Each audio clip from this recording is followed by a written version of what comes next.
I'm not sure there's a lot I can add to what they've just said, because they've hit it very well already and covered most of the bases. The only other thing I would really add to this is it is important to establish all the ground rules early so that everyone understands up front what the outcome and expectations are for all of them, so that everyone is appreciated and respected throughout the process. And I think everyone needs to come to the table being willing to bear some risk, to step outside the box, think about new things, trying new things, and not being afraid to fail, because that's how we all learn, and we learn together from each other's mistakes and failures. And by doing that as a region, we are going to become a stronger region, and that's what we need to do. Thank you. Amy? Well, thank you, panelists. Hey, you wanted to go last. Yeah, nothing like being at the end of this. I wrote down one note about this. Listening, yes. Listening comes first. Being genuine and authentic and offering your wisdom to your group or to your project, because you have something very special and unique to offer, and that's you.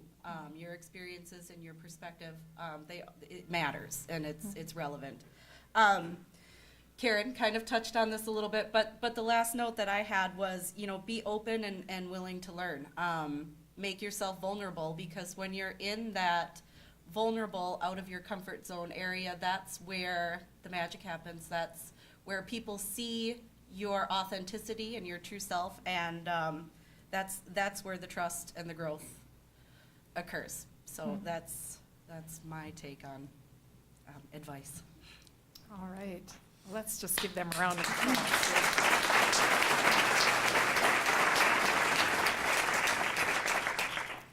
So can economic development be impacted by listening, by being genuine, by including others, by the things our panelists are encouraging us to do?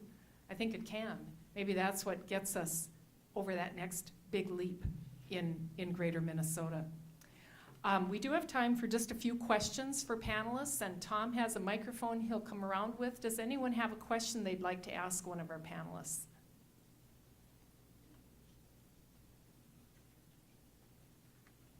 All right, I don't see any. Oh, yes, we do, Norman. Hang on, Tom's gonna. Yep, we got a microphone here. Thank you, Tom.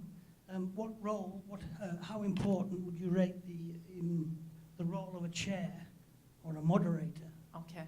And what do you define as the strength of a chair or a moderator? Good, thank you, Norman. Some structural questions. I'd really like to speak to that, because now I can be critical of Landon.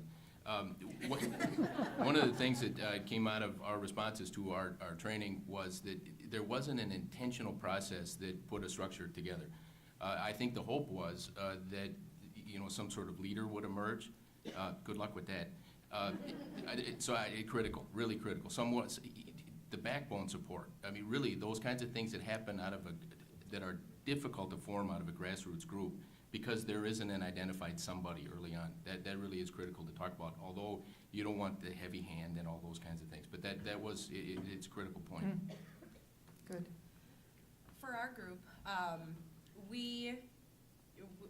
again, I go back to the trust, but we encouraged some of our new or emerging leaders in the community to take the role of moderator and facilitator. And as these 2 or 3 group members stepped into the role, I recall one group member saying, with a team like this, it's hard to fail, or it's a safe place to learn and grow. So as you build that structure within your group, I would just ask that the rest of the group members, be willing to support your moderators and facilitators, because they need it. Mm-hmm. Our facilitator and backbone was the Initiative Foundation. They really helped put together all the pieces to bring all the communities together. I will say that moving forward, the criteria of the core selection committee, when they were evaluating all the different projects that came forward, one of the core criteria was the ability of that group of people to carry their project forward. And we looked at leadership potential in that because we knew it was going to take strong leaders to take these seed funds and move forward and accomplish their goals. Good. And I would say the same for us. The Initiative Foundation was and continues to be extremely important. And kind of what we've done is like who has the strengths to do the different pieces and kind of picked people to do, and organizations and individuals, kind of matched up who's good at what and kind of gone from there. And so that's kind of how we've approached that. Great. So what I'm hearing from all of you is there was intentionality around thinking about the leadership of the group, whether that came from new people starting out in that role or however it was done, that you really needed some intentional work around that. That's great. All right. Let's see. Back here. Were there points in the process of these projects that you sought out or engaged public opinion?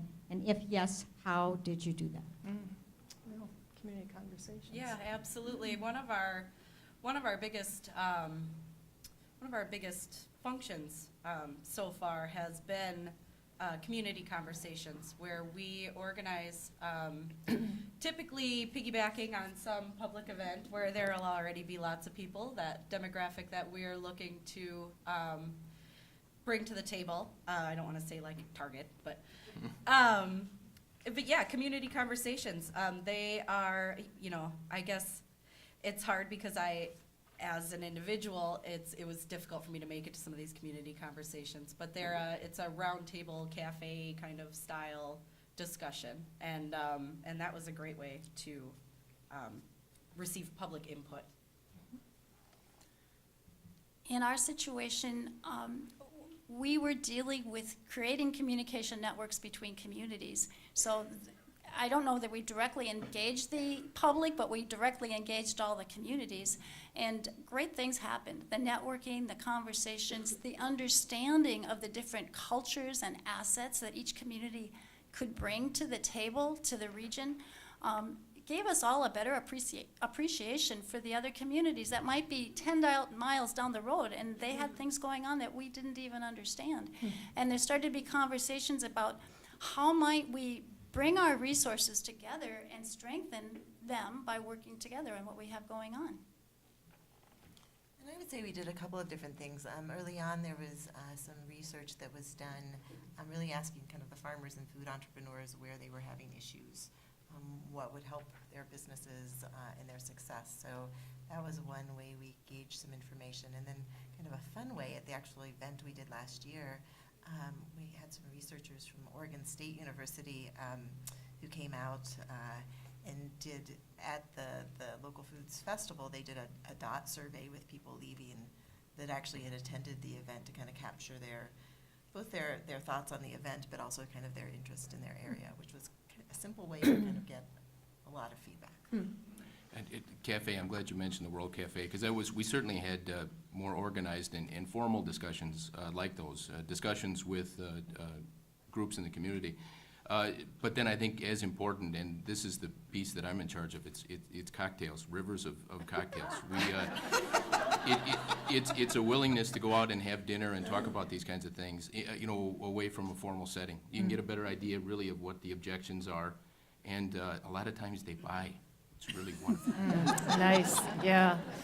So our panelists are staying with us, yes, for lunch, all of you, and so you'll have opportunities to ask them questions further. I want to note that my belief is now the Red Wing project is within the community of Red Wing, but the other three are all involving more than one, in fact, many communities coming together.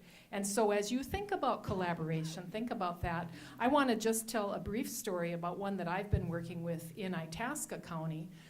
This was a group of Blandies who came together for their our 25th anniversary celebration, and were posed the question, what could you do by working together that isn't happening now? And there were several who thought, why don't our governments, our municipalities work together? Why don't the cities and the communities and the townships and the county work together? if there were some collaboration there, couldn't we save some taxpayer money? And so that's what they have put their shoulders to, and for the past 4 years, they've been meeting monthly. We have township, cities, Grand Rapids, the largest community, and the county who come to the table. And they've done some very interesting things together. For example, a lot of it's around cemetery services, which is interesting. There's some sharing of staffing that's happening now. They share their Zambonis, which is important where we live. And actually, they're talking right now about sharing IT services.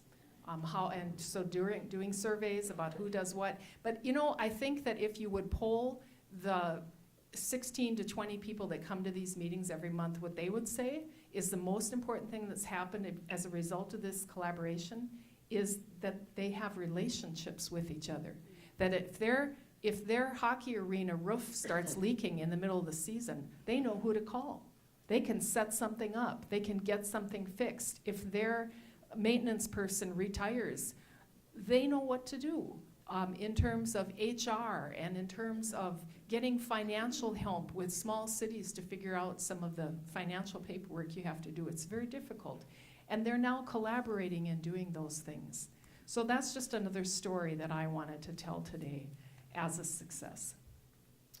All right, now, again, thank you to our panelists. We really appreciate the work you put into this today. Now, we come back to you.